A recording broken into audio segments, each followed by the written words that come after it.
दोस्तों नमस्कार, स्वागत है आप सभी का भारतीय एजुकेशन पॉइंट में। दोस्तों आज हम हिंदी के महत्वपूर्ण प्रश्नों की जो सीरीज चल रही है उसके भाग 25 में हम चर्चा करेंगे।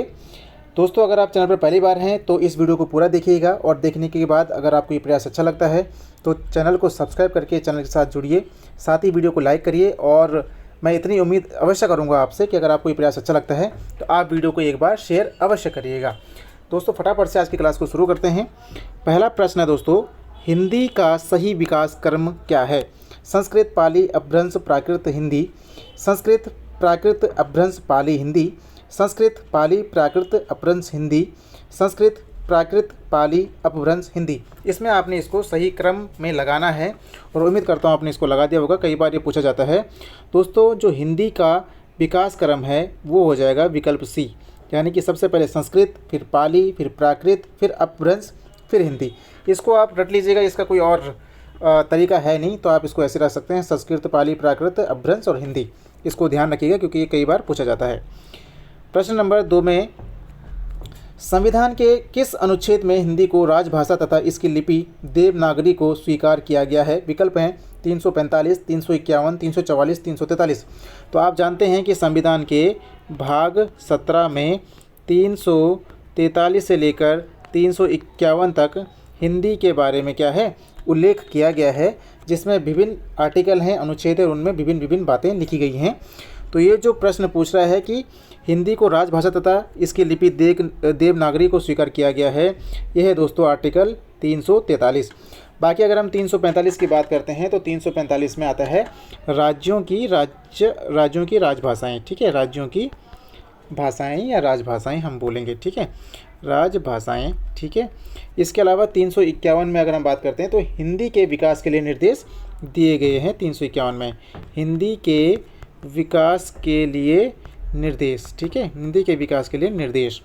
344 की बात करते हैं तो 344 में है दोस्तों राजभाषा आयोग। ठीक है, कि राष्ट्रपति जो है राजभाषा आयोग का गठन करेंगे और एक राजभाषा समिति का गठन करेंगे। राजभाषा आयोग 5 वर्ष में गठित किया जाता है और राजभाषा समिति 10 वर्ष में गठित किया जाता है राष्ट्रपति के द्वारा। तो ये कुछ प्रमुख बातें थी इन आर्टिकलों से जो हमने यहाँ पे डिस्कस करी। बाकी पूरे एक बार संविधान में जो 17वां भाग है, इस बार इसको एक बार आप देखिएगा तो वहाँ से प्रश्न बनता है, तो आप उसको डाउट क्लियर करते हुए चलिएगा।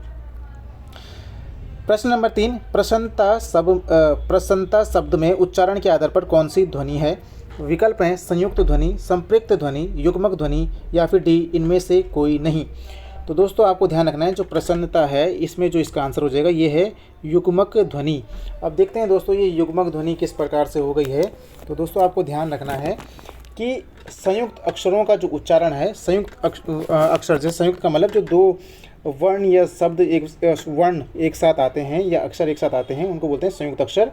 इनको उच्चारण के आधार पर ध्वनि के जो है, इनके उच्चारण के आधार पर ध्वनि की 3 रीतियां हैं। ठीक है, 3 रीतियां हैं। ठीक है, ये ध्यान रखेंगे 3 रीतियां। जो संयुक्त 3 रीतियां कौन कौन सी हैं? संयुक्त ध्वनि, संपृक्त ध्वनि और युग्मक ध्वनि।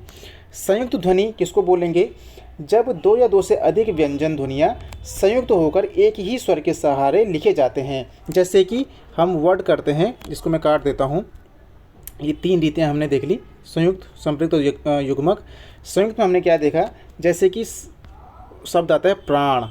तो यहाँ पे क्या है, जो प है और रा है, इसमें जो रा है, प और रा के ऊपर ही जो मात्रा लगी गई है, दोनों हमने क्या पढ़ा था इसमें कि संयुक्त होकर एक ही स्वर के सहारे लिखे व बोले जाते हैं। तो जो प है और रा है वो एक ही स्वर के सहारे बोला जा रहा है, आ स्वर के सहारे। तो इसलिए दोस्तों यहाँ पे है संयुक्त ध्वनि। संपृक्त ध्वनि की अगर हम बात करते हैं तो जब एक ध्वनि 2 व्यंजनों से संयुक्त हो जाए, जैसे कि वर्ड है कंबल। ठीक है, अब यहाँ पे क्या है कि ये 2 व्यंजन हैं और इनमें एक ही स्वर लगा हुआ है आ। तो यहाँ पे दोस्तों क्या हो जाएगा, ये इस जैसे उदाहरण को हम क्या बोलेंगे, संपृक्त ध्वनि। युग्मक ध्वनि की हम बात करेंगे तो युग्मक ध्वनि में क्या होता है, जब किसी शब्द में एक ही ध्वनि का द्वित्व को मतलब 2 आ जाए हैं, अर्थात एक वर्ण 2 बार आ जाए, तो उसको हम बोलते हैं क्या, युग्मक ध्वनि। जैसे हमने यहाँ पे देखा भी प्रसन्नता, यहाँ पे ना है जो दोस्तों, ये 2 बार आ रखा है, इसलिए यहाँ पे युग्मक ध्वनि हो जाएगा। थोड़ा सा मुझे लगता है कि आप नहीं समझ पाए होंगे। अगर नहीं समझे तो एक बार इसको और सुनिए, तो अगली बार में आप समझ जाएंगे, और नहीं तो आप किताब में जाकर इसको देखिएगा अवश्य। तीनों की तीनों इंपॉर्टेंट है। अगर आप क्लियर करते हुए चलेंगे तो शायद आने वाले एग्जाम में आपको दिक्कत नहीं होगी इन प्रश्नों से। प्रश्न नंबर 4 पूछ रहा है, वाक्य के बीच में आए हुए शब्दों अथवा पदों का अर्थ और अधिक स्पष्ट करने के लिए किस चिन्ह का प्रयोग किया जाता है। तो आपको ध्यान रखना है कि वाक्य के बीच में आए हुए शब्दों अथवा पदों का अर्थ और अधिक स्पष्ट करने के लिए कोष्ठक चिन्ह का प्रयोग किया जाता है। कैसे? जैसे हम लिखते हैं, जैसे हमें ध्यान रहता है, हम बोलते हैं कि लता मंगेशकर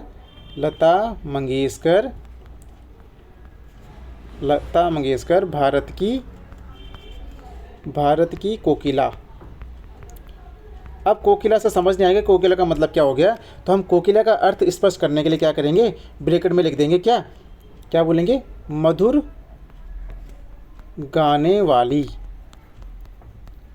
गाने वाली, ब्रैकेट बंद करेंगे और क्या लिख देंगे, है। तो क्या हो गया, लता मंगेशकर भारत की कोकिला, यानी कि इसका अर्थ स्पष्ट करते हुए मधुर गाने वाली हैं। तो यहाँ पे हमने क्या करा, अर्थ को और अधिक स्पष्ट करने के लिए जिस चिन्ह का प्रयोग किया, इसको हम बोलते हैं कोष्ठक या ब्रैकेट, इंग्लिश में बोला जाता है। तो ध्यान रखेंगे दोस्तों। प्रश्न नंबर 5 पूछ रहा है, रचना के आधार पर पुस्तक शब्द क्या है, रूढ़, यौगिक, योगरूढ़ या फिर डी उपयुक्त में से कोई नहीं। तो आपको ध्यान रखना है कि उत्पत्ति, रचना, बनावट के आधार पर जो शब्द हैं वो 3 प्रकार के होते हैं और तीनों यहाँ पे लिखे गए हैं, रूढ़, यौगिक और योगरूढ़। रूढ़ शब्द वो होते हैं जिन शब्दों के हम सार्थक खंड नहीं कर पाते, ठीक है। जैसे कि पुस्तक शब्द है, ये रूढ़ शब्द ही है। पुस्तक को आप किसी प्रकार भी तोड़ेंगे तो इसका कुछ बनेगा नहीं, कुछ भी नहीं बनेगा इसके हम सार्थक खंड नहीं कर पाएंगे। तो ऐसे शब्द हो जाते हैं रूढ़ शब्द। जैसे हमें लिखना है नाम हो गया, नाम, तो नाम को अगर हम तोड़ेंगे तो कोई सार्थक खंड नहीं बन रहे। तो ये ऐसे शब्द जिन शब्दों के हम सार्थक खंड नहीं कर सकते, रूढ़ होते हैं, रूढ़ शब्द, ठीक है। दूसरा आता है यौगिक शब्द, ऐसे शब्द जिनके हम सार्थक खंड कर पाते हैं, जैसे कि पुस्तकालय, जैसे लिखा है पुस्तकालय, तो इसको हम क्या करेंगे, इसको हम तोड़ेंगे तो ये हो जाता है पुस्तक धन आलय, ठीक है। इसका अर्थ क्या हो गया, पुस्तक हो गया और ये हो गया आलय, यानी कि जब पुस्तकों का घर पुस्तकालय। योगरूढ़ शब्द की अगर हम बात करते हैं, जिनके हम सार्थक खंड भी कर पाते हैं लेकिन उसका हम सामान्य अर्थ नहीं लेते, ये सामान्य अर्थ में बात नहीं करते, एक विशेष अर्थ की बात करते हैं, तो वहाँ पे हो जाता है योगरूढ़ शब्द। जैसे मैं बार बार आपको उदाहरण देता ही हूँ, पंकज हो गया, पंक का अर्थ होता है कीचड़ और जा का अर्थ होता है पैदा होना या जन्मना, जन्म होना। तो इस प्रकार इसका अर्थ हम पंकज का यहाँ पे नहीं ऐसे अर्थ लेते कि कीचड़ में जन्मा हुआ, हम बोलते हैं किसको, कमल को, एक विशेष अर्थ में बात करते हैं। तो ये हो जाएगा दोस्तों योगरूढ़ का उदाहरण। प्रश्न नंबर 6, निम्न में किस शब्द में वी उपसर्ग लगा हुआ है। विकल्प हैं व्यायाम, विनाश, व्यर्थ, उपयुक्त सभी में। तो दोस्तों इसका बिल्कुल सटीक आंसर यही है कि वी उपसर्ग लगा हुआ है यहाँ पे उपयुक्त सभी में। व्यायाम में की अगर हम बात करते हैं तो वी धन आयाम यहाँ पे हो जाएगा। इसके अलावा विनाश में आपको पता ही है कि वी धन नाश हो जाएगा। इसके अलावा व्यर्थ में भी क्या है, वी धन अर्थ यहाँ पे जो है उपसर्ग लगा हुआ है। तो इस प्रकार यहाँ पे तीनों में ही वी उपसर्ग है, इंपॉर्टेंट है, इनको आप ध्यान करते हुए चलिएगा। प्रश्न नंबर 7 को देखते हैं। युवराज अजीत का बेटा है, वाक्य में कारक कौन सा होगा, कर्ता, अपादान, संबंध, संप्रदान। तो आपको पता है कि जो का यहाँ पे लिखा गया है कारक, ये किसका एक क्या है, प्रसर्ग है। तो ये संबंध कारक का प्रसर्ग है, ठीक है। का, की के, नानी ने, रारी रे, ये सब हम बचपन से पढ़ते हुए आ रहे हैं। तो जहाँ पे दो शब्दों के बीच में, जहाँ पे या जिस वाक्य में हमें किसी संबंध होने का बोध होता है तो वहाँ पे क्या कारक होता है, संबंध कारक होता है। और पहचानने का तरीका क्या है, वहाँ पे आपको क्या देखने को मिलेगा, का, की के, नानी ने, रारी रे आदि चीज़ें यहाँ पे मिलेंगी। जैसे मेरी गाड़ी है, ठीक है, मेरा बेटा है। तो इस तरीके से यहाँ पे होगा तो संबंध की बात होगी और वहाँ पे संबंध कारक हो जाएगा। प्रश्न नंबर 8, मंत्री शब्द का लिंग क्या है, पुल्लिंग, स्त्रीलिंग, उभयलिंग या फिर डी उपयुक्त में से कोई नहीं। तो दोस्तों इसका जो सही आंसर है ये हो जाएगा उभयलिंग। कुछ शब्द ऐसे होते हैं जैसे पुल्लिंग होते हैं, कुछ होते हैं स्त्रीलिंग होते हैं, और जो दोनों के लिए प्रयोग होते हैं वो होते हैं दोस्तों उभयलिंग। जैसे मंत्री है तो कोई महिला होगी उसके लिए भी मंत्री बोलेंगे, कोई पुरुष होगा उसके लिए मंत्री बोलेंगे। जैसे डॉक्टर है तो डॉक्टर में भी अगर कोई महिला है तो उसको भी डॉक्टर बोलते हैं, कोई पुरुष है तो उसके लिए भी डॉक्टरी बोलेंगे। तो कुछ शब्द होते हैं इनको हम उभयलिंग शब्द बोलते हैं जो दोनों के लिए प्रयोग किए जाते हैं, जैसे कि प्रधानमंत्री, ठीक है। तो ये शब्द जो दोस्तों जो दोनों के लिए प्रयोग होंगे वो होंगे उभयलिंग, ठीक है। अगले प्रश्न को देखते हैं। लड़का दौड़ता है, इस वाक्य में लड़का किस संज्ञा का उदाहरण है, भाववाचक, व्यक्तिवाचक, समूहवाचक, जातिवाचक। तो दोस्तों इसका जो सटीक आंसर है ये हो जाएगा विकल्प डी। जो लड़का है वो एक क्या है, संपूर्ण लड़कों की जाति को, यहाँ पे लड़ता हो गया, एक्चुअली ये लड़का है, ठीक है, लड़का दौड़ता है। तो जो ये लड़का शब्द है ये संपूर्ण लड़कों की जाति को इंगित करता है, इसलिए दोस्तों यहाँ पे एक जातिवाचक संज्ञा हो जाएगी, ठीक है। लड़कों के सारे समूह को ये क्या करता है, इंगित करता है, इसलिए जातिवाचक संज्ञा हो जाएगी। प्रश्न नंबर 10, कृतिका बहुत तेज दौड़ती है, वाक्य में प्रविशेषण पद छांटिए। कृतिका बहुत तेज और फिर डी दौड़ती है। दोस्तों वाक्य में प्रविशेषण शब्द जो है यहाँ पे हो जाएगा क्या हो जाएगा यहाँ पे प्रविशेषण, बहुत यहाँ पे हो जाएगा प्रविशेषण। हमने देखा कि वाक्य में क्या है, कृतिका क्या है जिसके बारे में बात हो रही है, तो ये हो जाएगा विशेष्य, ठीक है। इसके अलावा तेज क्या है, विशेषण है, ठीक है, विशेषण। और इसके अलावा क्या है, जो बहुत है, बहुत यहाँ पे हो जाएगा प्रविशेषण, ठीक है, प्रविशेषण, क्योंकि विशेषण की विशेषता क्या होती है, प्रविशेषण। विशेषता क्या है कि तेज है, और तेज में भी क्या है, कम ज़्यादा, तो यहाँ पे बहुत क्या है, विशेषण की विशेषता है, इसलिए दोस्तों ये हो जाता है प्रविशेषण। अगले प्रश्न को देखते हैं, प्रश्न नंबर 11, निम्न विशेष्य विशेषण युग्मों में सुमेलित नहीं है। विकल्प अनुमोदन का अनुमोदित, आकर्षण का आकृष्ट, आश्रय का आश्रित, व्यवसाय का व्यवसायिक। तो दोस्तों यहाँ पे थोड़ा सा क्लोज ऑप्शन यहाँ पे हैं, उम्मीद करता हूँ आप इसको आराम से एलिमिनेट कर पा रहे होंगे। दोस्तों यहाँ पे जो सुमेलित नहीं है ये है व्यवसाय का व्यवसायिक। यहाँ पे वर्तनी की अशुद्धि है दोस्तों, ये हो जाता है व्यावसायिक, ठीक है। व्यवसाय में दोस्तों व्यवसाय धन एक प्रत्यय यहाँ पे लगा गया है, और एक क्या है, वृद्धिकरण का प्रत्यय है। इसमें क्या होता है, जब ये किसी शब्द में लगता है तो इसका जो पहला स्वर होता है उसमें वृद्धि हो जाती है, और पहला स्वर आपको यहाँ पे पता है कि क्या है, यहाँ पे ये कैसे संधि भी है, वी धन या धन आ, और यहाँ पे पहला स्वर आ है, तो हमने क्या पढ़ा, जो वृद्धिकरण का प्रत्यय होगा उसमें पहले स्वर में वृद्धि हो जाएगी। इस प्रकार दोस्तों ये क्या हो जाएगा, व्यावसायिक यहाँ पे हो जाएगा, व्यवसाय का विशेषण। प्रश्न नंबर 12, निम्न में मध्य स्वर में शामिल है ई, उ, अ या फिर ऐ। तो दोस्तों आपको पता है कि जी प्रयोग के आधार पर जो स्वर हैं वो 3 प्रकार के हैं, हम कई बार देखते हैं इनको, अग्र स्वर, मध्य स्वर और पश्च स्वर। अग्र में क्या क्या आते हैं, अग्र में आते हैं क्या, ई, ए, आई, ठीक है, ई, ए, आई। मध्य में आता है केवल आ, और बाकी जो बचते हैं वो सारे के सारे पश्च में आते हैं। तो यहाँ पे क्या पूछ रहा है, केवल निम्न में मध्य स्वर में शामिल है, तो केवल आई है, और विकल्प सी में हमारा उत्तर हो जाएगा। प्रश्न नंबर 13, शुद्ध वर्तनी वाला शब्द छांटिए। अब वर्तनी वाला है तो इसको आपको देखना पड़ेगा, फटाफट से देखिए और फिर बताइए कि इनमें से कौन सा जो वर्तनी है, किस शब्द की वर्तनी शुद्ध है। तो दोस्तों ज़्यादा समय नहीं लेंगे, विकल्प बी यहाँ पे बिल्कुल करेक्ट हो जाएगा। इसको आप कई बार लिखने का प्रयास करिए, ये होता है प्रतिद्वंद्विता, ठीक है, प्रतिद्वंद्विता, ठीक है। इसको ध्यान रखिए और लिखने का प्रयास करिए। जो वर्तनी वाले जो गलतियां हैं वो लिख कर ही सही होगी, आप लिखने का प्रयास करते रहिए, वर्तनी आपकी अपने आप सही हो जाएगी। प्रश्न नंबर 14, निम्न में असंगत है। बच्चों को सुलाने के लिए गाया जाने वाला गीत लोरी, मदिरा पीने का प्याला चषक, जो बहुत मंद गति से कार्य करता हो मंथर, जिस पेड़ के पत्ते झड़ गए हों पतित।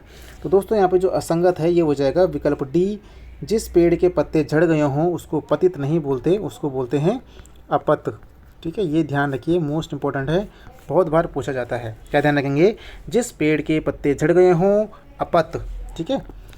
अगले प्रश्न को देखते हैं, प्रश्न नंबर 15, ज्यों जो बूढ़े श्याम रंग त्यों त्यों उज्जवल होए। वाक्य में अलंकार है, विकल्प उपमा, रूपक, विरोधाभास, विभावना।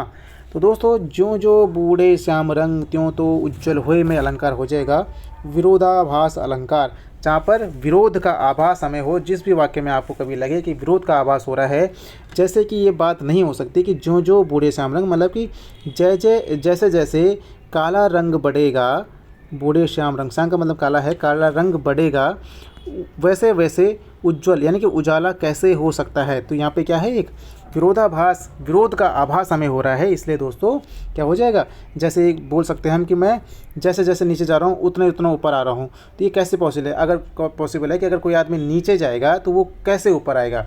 तो यहाँ पे क्या होता है, एक विरोध का आभास हमें होता है, इसलिए दोस्तों ऐसे उदाहरणों में विरोधाभास अलंकार हो जाता है और कई बार पूछा जाता है, तो इसको आप ध्यान रखें।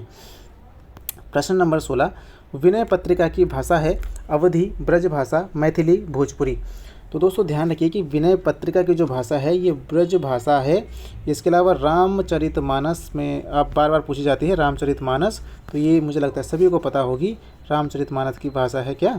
अवधी। ठीक है, तो वा से विनय पत्रिका और वा से ब्रज भाषा, ध्यान रखिए। प्रश्न नंबर 17, निम्न तत्सम तद्भव युग्मों में सुमेलित नहीं है। अब गड़बड़ हो गया है, चलो आप इसको वैसे देखिए क्योंकि यहाँ पे आंसर आ गया है। तो यहाँ पे दोस्तों ये आंसर आ ही गया है तो आपका सही हो गया। तो अक्षोट का अखरोट होता है, उपाहना का पनही होता है और परीक्षा का परख होता है। तो ये ध्यान रखिए, 3 आपने तत्सम तद्भव शब्द यहाँ पे सीखे। ठीक है, तो ध्यान रखिएगा। यहाँ पे आपको क्या मिल गया? बोनस में आंसर मिल गया है। प्रश्न नंबर 18, टिकट घर किन 2 संकर शब्दों से मिलकर बना है? अरबी हिंदी, अंग्रेजी हिंदी, हिंदी फारसी, अंग्रेजी फारसी। तो अच्छा प्रश्न है, ध्यान से करिए इसको। तो टिकट घर दोस्तों ये अंग्रेजी और हिंदी के 2 भाषाओं से मिलकर बना हुआ एक संकर शब्द है। बाकी और भी इनसे जो पूछे जाते हैं तो अंग्रेजी और हिंदी से बने हुए शब्द हैं डबल रोटी, रेलगाड़ी, अलार्म घड़ी, सिनेमा घर, डाकघर, रेलवे भाड़ा। ये कुछ प्रमुख शब्द हैं जो अंग्रेजी और हिंदी के भाषा से मिलकर बने हुए संकर शब्द हैं। तो इम्पोर्टेंट है, ध्यान रखिएगा। प्रश्न नंबर 19 को देखते हैं। हाथ कंगन को आरसी का क्या अर्थ है? बिल्कुल पढ़ा लिखा न होना, विद्वान को धन की आवश्यकता नहीं, सुंदर महिला को जेवर की ज़रूरत नहीं, प्रत्यक्ष को प्रमाण की ज़रूरत नहीं। तो दोस्तों हाथ कंगन को आरसी का अर्थ होता है प्रत्यक्ष को प्रमाण की ज़रूरत नहीं। एक और भी आता है प्रत्यक्षम किम प्रमाणम, तो इसका भी अर्थ ये हो जाता है कि प्रत्यक्ष को प्रमाण की ज़रूरत नहीं होती है। हाथ कंगन को आरसी क्या। आज के अंतिम प्रश्न की ओर बढ़ते हैं और आपके लिए कमेंट करने के लिए प्रश्न भी है, तो आप अपना डेडिकेशन भी दिखाते रहिए। ठीक है, और निम्नलिखित में से कौन सा किरण का पर्यायवाची शब्द नहीं है? विकल्प मरीचि, रश्मि, दीप्ति, पुष्कर। तो दोस्तों ध्यान रखिए, यहाँ पे जो किरण का पर्यायवाची शब्द नहीं है ये हो जाएगा विकल्प डी, पुष्कर। तो पुष्कर किसका है? तो पुष्कर है दोस्तों तालाब का। और तालाब के अन्य कौन से आते हैं? सरसी। ठीक है, इसके अलावा सरसी के अलावा कौन सा आता है? सरसी, पुष्कर हो गया, सरसी हो गया, और एक आता है पोखर। पोखर एक इम्पोर्टेंट इसका आता है तालाब का, और एक आता है हिरद, ये भी ध्यान रखिएगा। तो ये तालाब के कुछ पर्यायवाची हैं। बाकी किरण का हो गया मरीचि, रश्मि, दीप्ति, अंशु होता है एक अंशु। ठीक है, तो बाकी आज के 20 प्रश्न समाप्त होते हैं दोस्तों। उम्मीद करता हूँ कि आपको ये प्रयास अच्छा लग रहा होगा। अगर आपको ये प्रयास अच्छा लगता है तो मेरी केवल आपसे इतनी उम्मीद है कि आप चैनल को सब्सक्राइब अवश्य करेंगे और साथ ही अपने दोस्तों से भी इसको शेयर करेंगे।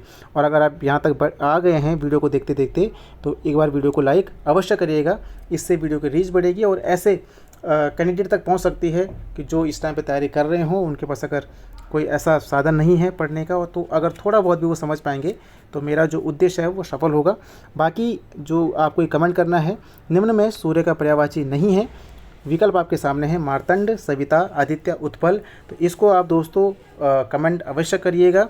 बाकी मिलते हैं अगले भाग में, भाग 26 में। इस सीरीज़ के 25 भाग हो चुके हैं, तो जिन भी लोगों ने बाकी पार्ट नहीं देखे हैं आप देख सकते हैं और बाकी कमेंट करके अपनी प्रतिक्रिया भी आप दे सकते हैं। बाकी पढ़ते रहिए, मोटिवेट रहिए। बहुत बहुत धन्यवाद दोस्तों।